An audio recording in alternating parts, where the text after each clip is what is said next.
pagi teman pemilih, Assalamualaikum warahmatullahi wabarakatuh. Berjumpa lagi di program Bisik Pedes, bincang asik seputar pemilu dan demokrasi. Kali ini bersama saya Lutfi Munzir. Pemilu 2024 akan segera kita songsong, tepatnya Rabu 14 Februari 2024. Tentu KPU telah banyak melakukan tahapan-tahapan. Nah, salah satu di antara tahapan tersebut adalah tahapan pencalonan. Untuk membahas lebih lanjut terkait dengan hal tersebut, bersama kita telah hadir Ketua Divisi Teknis Penyelenggaraan KPU Kota Payakumbuh, Ibu Suci Wildani. Selamat pagi, Ibu. Pagi, Pak Upi. Apa kabar Ibu hari ini? Alhamdulillah sehat. Dan teman-teman pemilih juga harus sehat ya. Apalagi Pak Upi nih harus sehat juga. Jadi sedang sibuk sekarang Ibu ya? Iya, dalam mempersiapkan pemilu ya? Iya, benar Pak Upi. Baik. Ya, teman pemilih, di tahapan pencalonan ini begitu banyak juga kegiatan-kegiatan ataupun aktivitas ataupun sub tahapan yang dilakukan. Mungkin kita bisa gali lebih lanjut ya dengan Ibu Suci Wildani. Mungkin saya manggilnya kakak aja ya biar lebih akrab ya teman pemilih ya. Kak, ini terkait dengan pencalonan ini Kak, ini tahapannya dimulai dari kapan nih Kak? Baik, Pak Upi, terima kasih. Ini pertanyaan yang sangat luar biasa ini ya, teman pemilih. Teman pemilih juga harus mengetahui bahwa dalam pemilu serentak 2024 ini berdasarkan Undang-Undang Nomor 7 Tahun 2017, terus PKPU Nomor 3 2022 tentang tahapan, dan PKPU 10 Tahun 2022 tentang proses pencalonan. Di PKPU nomor 3 ada 11 tahapan nih Pak Upi. Iya, banyak kali. Ya.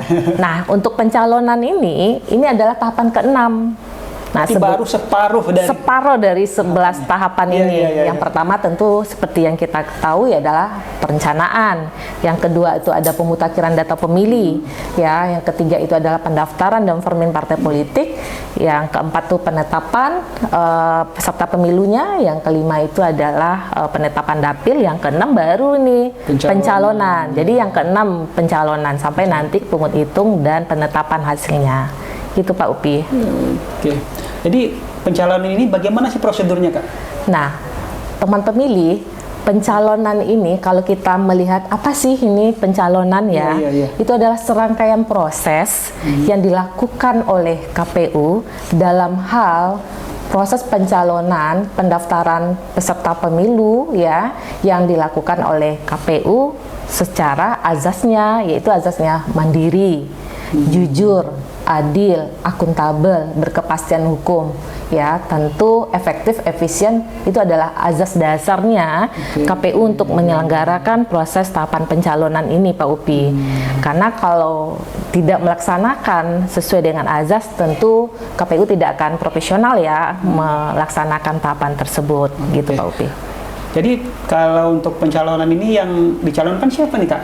Nah, partai politik peserta pemilu mempunyai kewajiban untuk mencalonkan bakal calonnya, baik itu kalau kita tentu bakal calon DPRD Kota Payakumbuh ya. Nah, yang mencalonkan itu adalah partai politik yang sudah ditetapkan oleh KPU RI di bulan Desember 2022 kemarin Pak Upi. Oke, ngomong-ngomong tentang partai politik nih Kak, kalau untuk Kota Payakumbuh ini berapa sih jumlah partai politik yang ada di Kota Payakumbuh ataupun yang mencalonkan untuk anggota DPRD-nya Kak? Iya, partai politik yang sudah ditetapkan itu kan ada 18 partai ya Pak Upi ya. Tapi untuk Kota Payakumbuh itu yang melakukan pengajuan bakal calonnya ada 15 partai Pak Upi. Yang sudah dilakukan prosesnya sampai hari ini, insya Allah sebentar lagi kita sudah akan masuk pada tahapan penetapan DCT. Itu berarti itu untuk tahapan pencalonan ini tentu ada juga sub-sub tahapannya ya? Iya, benar. Mungkin bisa dijelaskan lebih lanjut Kak ya? Iya, baik. Dengan sub-sub tahapan masing-masing itu. Apa saja yang dilakukan ya dalam proses pencalonan ini ya. Pertama tentu KPU menerima pengajuan bakal calonnya. Yang kedua, setelah diterima pengajuan bakal calon, yang dilakukan KPU adalah melakukan vermin terhadap seluruh syarat-syarat verifikasi administrasi terhadap seluruh dokumen-dokumen persyaratan bakal calonnya. Yang ketiga, setelah dilakukan vermin, tentu KPU melakukan penyusunan DCS ini Pak Upi. Nah, ketika DCS sudah disusun, maka tahapan terakhir yaitu penetapan DCT, dan sudah ditetapkan baru nanti KPU Kota Payakumbuh akan mengumumkan DCT-nya yang sudah ditetapkan tersebut Pak Upi. Berarti kalau untuk tahapan-tahapan ini, kalau pengajuan calon itu, jadi partai politik mengajukan dokumennya ke KPU berarti ya? Iya, benar Pak Upi. Kemudian KPU melakukan verifikasi administrasi. Itu apa saja yang diverifikasi itu, Kak? Seluruh dokumen-dokumen yang diserahkan oleh partai politik ya, berkaitan dengan syarat calon yang sesuai dengan PKPU nomor 10. Misalnya saja ijazah. Ya, tentu KPU yang sudah membentuk tim verifikasinya yang disebut dengan verifikator akan melakukan verifikasi terhadap seluruh dokumen tersebut. Ini ijazahnya sudah benar atau belum ya. Terus surat pengadilannya. Ini benar nggak dikeluarkan oleh pengadilan setempat gitu ya. Terus bagaimana dengan dokumen-dokumen lain sebagai pendukung ya. Kan nanti kan ada surat keterangan kesehatan juga nih Pak Upi yang diterbitkan oleh instansi kesehatan gitu Pak Upi. Oke, baik teman family. Jadi untuk tahapan itu, tahapan pencalonan ini, kalau untuk verifikasi administrasi tadi kan Bu Uci menyampaikan bahwa seluruh dokumen bakal calon diperiksa oleh masing-masing tim itu ya.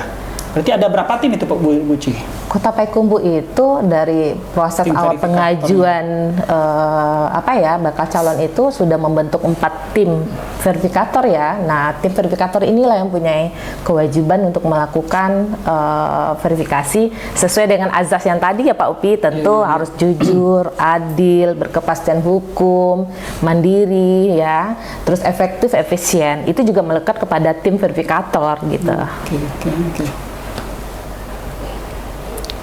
Kemudian tugas KPU dalam tahapan pencalonan ini ya? Ya. Terkait dengan seluruh tahapan pencalonan ini apa aja? Tugasnya kalau hari ini kita sudah melewati pada proses pengajuan, sudah kita lewati ya, sudah dilakukan oleh KPU dan penyusunan DCS Verminnya juga sudah ya, dan penyusunannya juga sudah ya dilakukan oleh KPU Kota Payakumbuh. Nah, ini masuk kepada tahap akhir yaitu penetapan DCT yang sesuai dengan tahapan itu akan ditetapkan tanggal 3 November 2023 dan akan diumumkan tanggal 4 November. Inilah yang akan menjadi tugasnya KPU Kota Payakumbuh rentang 1 bulan menjelang penetapan DCT ini. Nah, dalam prosesnya pada masa ini KPU Kota Payakumbuh ini kan sedang melakukan Vermin ya. Kemarin ada pencermatan rancangan DCT ya Pak Upi ya. Ini sedang melakukan Vermin, dan ketika sudah dilakukan Vermin maka masuk kepada tahapan klarifikasi. Baru nanti kita penetapan DCT tanggal 3 November 2023. Oke, sibuk juga ya kalau KPU ini ya teman pemilih ya. Jadi tadi kan kita dengarkan bahwa ada 15 partai politik yang mengajukan bakal calon untuk anggota DPRD Kota Payakumbuh. Nah, masing-masing partai politik itu berapa bakal calon yang diajukannya, Bu Ci? Nah, sesuai dengan ketentuannya ya, bahwa untuk Kota Payakumbuh itu ada 25 kursi. Nah, Kota Payakumbuh itu punya 3 dapil. Dapil ya, 1 yaitu Payakumbuh Barat, dapil 2 itu adalah Payakumbuh Utara dengan Latina, dapil 3 itu ada Payakumbuh Timur dengan Payakumbuh Selatan. Nah, untuk dapil 1 itu ada 10 kursi ya. Dapil 2 itu ada 8, dapil 3 itu ada 7. Nah, ketentuannya tentu partai politik mengajukan sesuai dengan jumlah kursi. Ada juga partai politik yang tidak memenuhi dari misalnya Payakumbuh Barat dapil 1, ada juga partai politik yang tidak mencukupi 10 dari boleh itu ya? Ya begitu. Tapi maksimalnya harus sesuai dengan kursi tadi. Jumlah kursi tadi gitu. Oke. Nah, ini yang menarik Kak. Misalnya kan kalau di pemilu 2019 kan orang membawa, partai politik itu membawa berkas masing-masing bacalek itu. Iya. Nah, untuk pemilu 2024 ini seperti apa Kak? Nah, ini yang berbeda ya. Iya. Pemilu 2024 peserta pemilu atau partai politiknya tidak membawa fisiknya lagi ya. Seluruh dokumen pencalonannya tidak bentuk fisik yang dibawa kepada KPU. Itu semuanya by silon, sistem informasi pencalonan ya. Semua persyaratan di-upload atau diunggah oleh peserta pemilu melalui silon, dan silon itulah nanti kita KPU akan mengecek apa saja dokumen yang sudah disampaikan oleh peserta pemilu melalui silon tersebut sesuai dengan ketentuan PKPU 10 2023. Jadi proses verifikasinya itu melalui soft copy lagi ya Kak ya? Iya. Nah, peran Bawaslu ini dalam pengawasan ini bagaimana ya kalau seperti itu ya? Nah, Bawaslu tentu mempunyai peran melakukan pengawasan terhadap seluruh tahapan ya, termasuk pengawasan dalam pencalonan. Tentu seperti biasa ya, kita juga menyampaikan kepada Bawaslu terhadap tahapan-tahapan yang sedang berlangsung. Nah, Bawaslu juga melakukan pengawasan melekat ini ke KPU Kota Payakumbuh terhadap seluruh tahapan yang ada, baik dalam tahapan dari awal pengajuan ya, Vermin ya, penyusunan DCS, dan sebentar lagi akan masuk pada tahapan penetapan DCT. Oke, jadi Bawaslu dibuka ruang untuk seluruh tahapan itu Kak ya, berarti ya. Iya. Jadi seperti itu teman pemilih. Jadi dalam setiap tahapan yang dilaksanakan oleh KPU Kota Payakumbuh selalu melibatkan Bawaslu dalam proses pengawasannya. Nah, jadi terkait dengan pencalonan ini Kak, adakah keterlibatan masyarakat? Kadang kan masyarakat kita nih apa nih nggak tahu sih terkait dengan apa sih peran mereka itu. Nah, bagaimana keterlibatan masyarakat dalam proses pencalonan ini Kak? Ya, ini pertanyaan yang menarik juga ini teman pemilih. Teman pemilih harus mengetahui juga ini Pak Upi, bahwa tidak hanya pada proses pencalonan saja teman pemilih atau masyarakat mengetahui prosesnya, tapi dari seluruh tahapan pemilu ya, teman pemilih wajib tahu dong tentang apa saja yang sedang dilakukan tahapannya oleh KPU. KPU juga melakukan sosialisasi ya terhadap seluruh tahapan-tahapan yang sedang dilaksanakannya. Nah, termasuk pada hari ini ada tahapan pemutakhiran data pemilihnya adalah DPTB dan juga tahapan pencalonan. Nah, ketika sudah ditetapkan daftar calon tetap, nanti akan masuk ini tahapan kampanye Pak Upi. Tentu teman pemilih mengetahui seluruh proses yang ada terhadap proses-proses, tidak hanya datang memilih pada hari H di tanggal 14 Februari 2024 karena pemilihan di hari H 14 Februari 2024 itu adalah satu tahapan dari rangkaian tahapan yang panjang ya. Tentu untuk memilih di hari H ada proses tahapan yang mesti dilalui. Salah satunya tentu pencalonan ya, siapa yang akan jadi calon legislatif. Tentu masyarakatnya juga harus tahu siapa yang akan dipilihnya nanti di bilik suara. Nah, bagaimana visi misinya, tentu nanti ada tahapan kampanye yang akan dilaksanakan oleh si peserta pemilunya gitu. Nah, khusus untuk tahapan pencalonan ini ya, regulasi juga sudah mengamanahkan nih Pak Upi, ketika DCS sudah diumumkan itu ada masa tanggapan masyarakat terhadap DCS atau daftar calon sementara yang sudah ditetapkan oleh KPU Kota Payakumbuh. Masyarakat bisa memberi tanggapan terhadap calon-calon tersebut. Apakah misalnya, oh ternyata ini ada hal-hal yang dilarang, kok bisa ya dia ditetapkan jadi DCS gitu ya Pak Upi ya. Maka disitulah ruangnya masyarakat untuk bisa memberikan tanggapan dan masukan terhadap DCS yang telah diumumkan oleh KPU Kota Payakumbuh. Nah, itu adalah satu hal yang menjadi kewajiban bagi masyarakat untuk ikut serta ya dalam perhelatan demokrasi pemilu ini.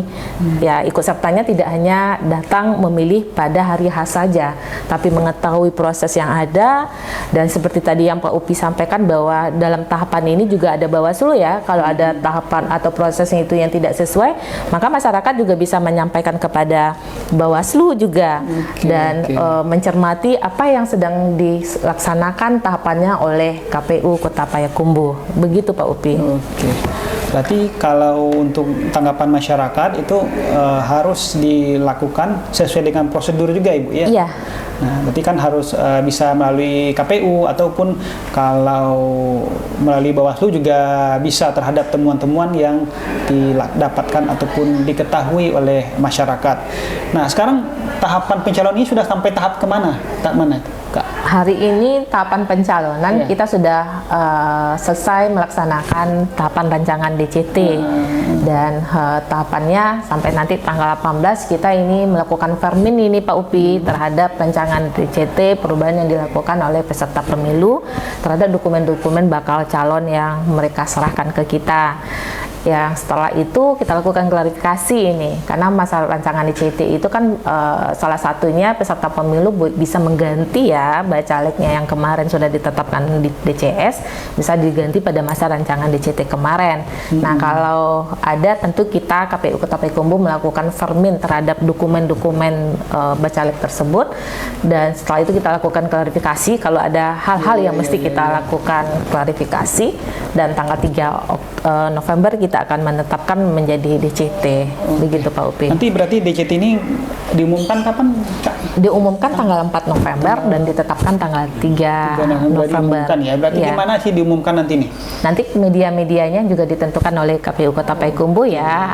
Kemarin itu seperti ada 10 media ya yang diumumkan oleh KPU Kota Payakumbuh, media cetak ya. Terus juga kita juga mensiarkan di radio dan televisi untuk penetapan DCS kemarin seperti itu ya. Nanti DCT juga sama Pak Upi. Oke, baik. Jadi teman pemilih untuk tahapan DCT nanti teman pemilih bisa lihat pengumumannya di tanggal 4 November ya? Iya, iya. Nah, jadi teman pemilih bisa melihat daftar calon tetap daftar calon tetap anggota DPRD Kota Payakumbuh untuk pemilu 2024 di tanggal 4 November nanti. Nah, terakhir nih Kak Uci, pesan untuk teman pemilih ini apa nih untuk menjelang pemilu 2024 nih, Kak?